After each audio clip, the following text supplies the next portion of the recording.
Hello vlog, welcome to my guys. The different blood vessels in terms of decreasing blood pressure, with 10 having the highest blood pressure and 1 having the lowest.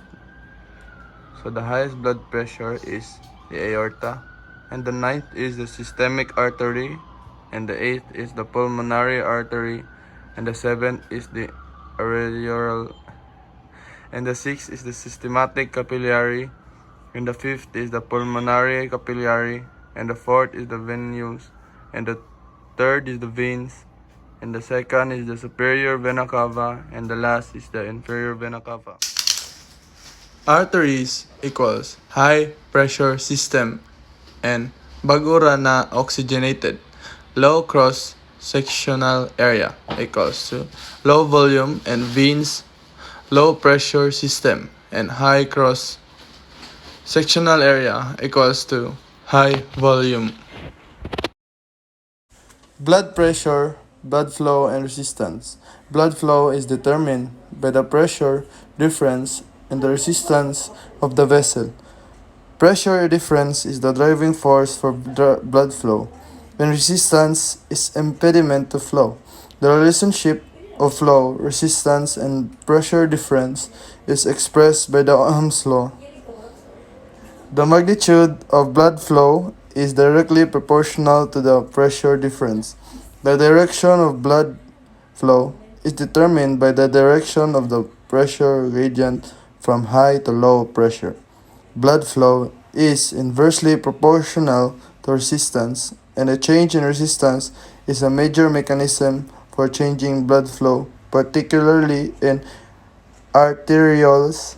Resistance can either be measured for the entire systemic vascular system, called total peripheral resistance, or measured in a single organ. For number 3, the hormones ADHD. The source is hypothalamus.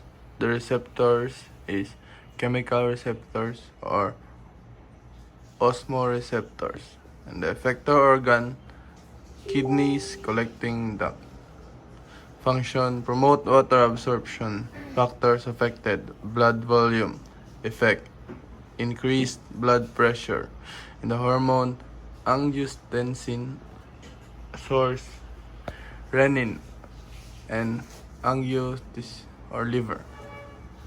Receptors, angiotensin receptors. Effector organ, kidneys and adrenal glands. Functions, regulates blood pressure or narrowing of blood vessels. Factors affected, blood pressure. Effect, higher blood pressure, blood volume, and sodium content.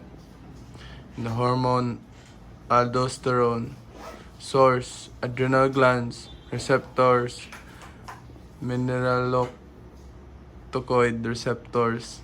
Effector organ, kidneys and colon. Function, water reabsorption along with sodium. Factors affected, blood volume and blood pressure.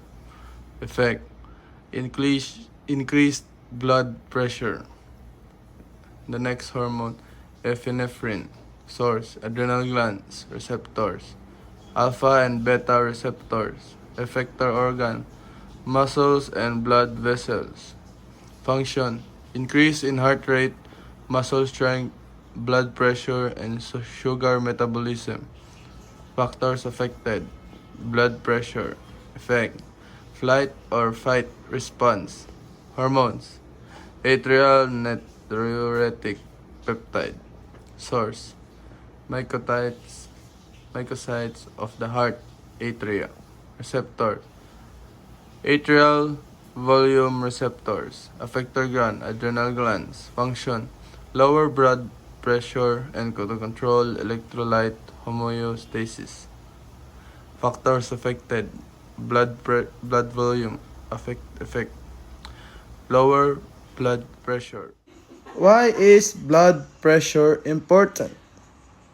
Blood pressure is important because the higher your blood pressure is, the higher your risk of health problems in the future. If your blood pressure is high, it is putting extra strain on your arteries and on your heart. Over time, this strain can cause the arteries to become thicker and less flexible, or to become weaker. If your arteries become thicker and less flexible, they will become more narrow, making them more likely to become clogged up.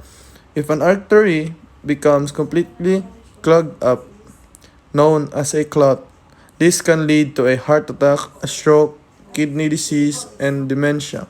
More rarely, if an artery has become weakened, the extra strain may eventually lead to the artery bursting. This may also cause a attack or stroke. The good news is that there are many ways in which you can lower your blood pressure and put less strain on your arteries and heart